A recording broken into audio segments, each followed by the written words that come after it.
Hey y'all, welcome to a Wet Your Whistle Wednesday on Uncle Bub's Bell Buckle Bear Reviews. And I'm standing here in front of a fire that is on my television. So I got my Netflix fireplace playing. You can hear the, I don't know if y'all can hear the crackles or not. I've got it kind of turned down. But it's cold outside and it's winter time, and I thought a fire would be good for the background. It made me look like I'm standing in hell or something. Anyway, what I've got for you today is a revisit that I have done twice before. And it's been probably three years since I've done this. And what I've got is a oaked amber mead from the Groennfell meadery called Old Wayfarer. 6.8% ABV out of St. Albans, Vermont. Old Wayfarer. Hell, I don't know if y'all can see that or not. Old Wayfarer. This is a can that's been in my refrigerator since I bought the first 6-pack and the first couple of the brews I did. My understanding is, y'all, that mead don't go bad. It does not have a date on it. On the bottom of it, it has one of those things that looks like a date, but it actually says, "Speak truth to hide thy lies." It does not have a date on it. This is gluten-free. It's aged on white oak. Ingredients are water, honey, raw natural sugar, and potassium sorbate to protect the flavor, and sulfites. Brewed and canned by Groennfell Meadery, St. Albans, Vermont. 6.8% ABV.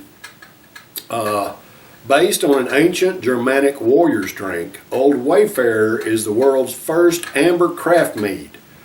Brewed with a custom blend of amber honeys, German brewer's yeast, and dark natural sugars, Old Wayfarer is then aged on toasted oak, creating complex notes of bourbon, molasses, and spice. Groennfell Meadery produces historically inspired craft meads from pure wildflower honey. Our drinks are meant for feasting, whether during high summer, midwinter, or every day. Grab some friends, grab a pint, and join the feast. It says on here that this is an independent, woman-owned business. Certified B Corporation, whatever that means. Anyway, interesting. I remember enjoying these meads.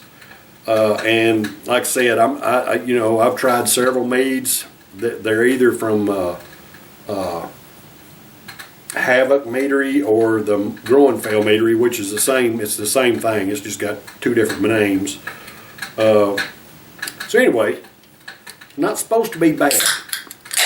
Honey's not. Of course, honey will last forever.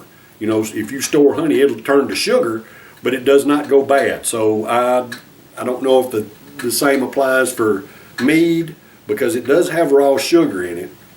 So we're fixing to find out. This thing's about 3 years old at least. Let's see what we got here.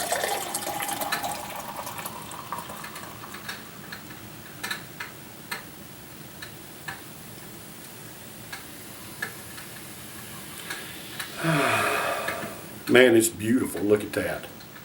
That looks like a beer. It poured off with a little effervescence, and of course it's gone already. Mead normally does not have carbonation, and it poured off with it just a little bit, but it's all gone now. But the aroma of it smells like honey. I mean, it smells like wild honey. Like if you open a jar of honey and you take a whiff of it, that's what it smells like. And it is a beautiful gold brew. Look at that.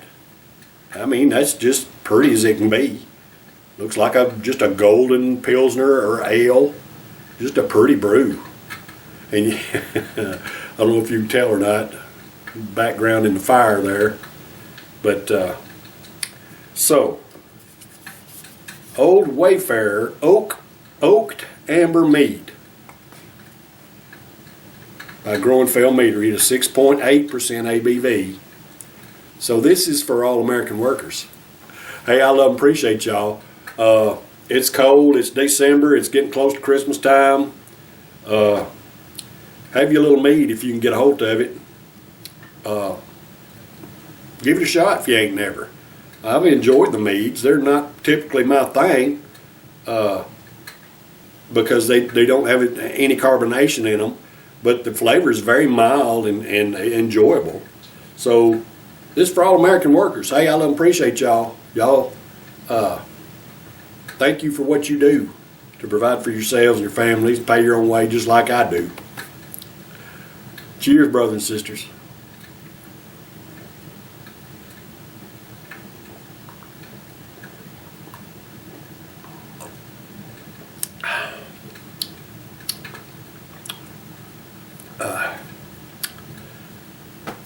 I mean, it's got just a hair of tart, just a smidge of tartness to it. And I can't remember if it had tartness when I first drank it or not. I can't remember.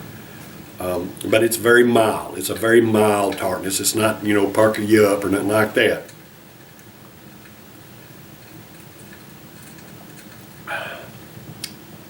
Just a mild little tartness. And the tartness is not, I don't know, it's not like a citrus tart. It's not like that. It's not really a fruity tart. I don't know exactly how to describe it. But I will say it's good. It's got a good flavor.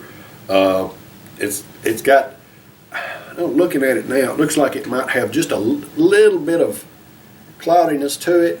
Just a smidge. I tell you what, I'm going to give this can a good swish and let's see what happens. I'm going to give a can a good swish and let's see if it clouds it up. I bet it will. Let's see. Oh, yeah, it did. Oh, that clouded it up real good. Look at that. Dadgum. Yeah, it's nice and cloudy now. Can't see nothing through it but light.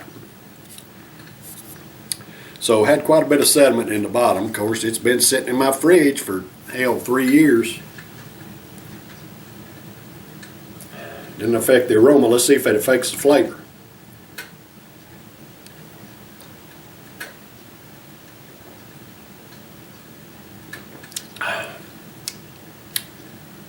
No, it didn't affect the flavor at all. If anything, it kind of dulled down the tartness. It's not hardly as tart now as it was. It seems like.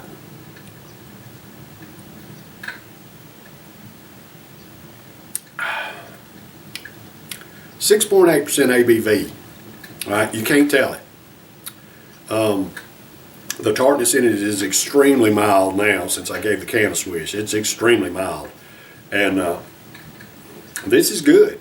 I'm going to score it an A, man. I can't score it anything less than A because it's been sitting in my fridge for 3 years and it still tastes good. It was very clear when I first poured it, but as I got towards the bottom of it, it kind of got hazy, and then when I gave it a swish, it's real hazy now. But it still tastes good, y'all. So if you get a chance to try some mead, specifically some Groennfell mead out of Vermont, give it a shot if you ain't never. All right, y'all, that's been a Wet Your Whistle Wednesday this week. I've got one more from the brewery or the meadery there in St. Albans. I can't remember if it's a Havoc or a Groennfell, but we're going to do it tomorrow on Thirsty Thursday. So y'all stay tuned. Take care. Cheers.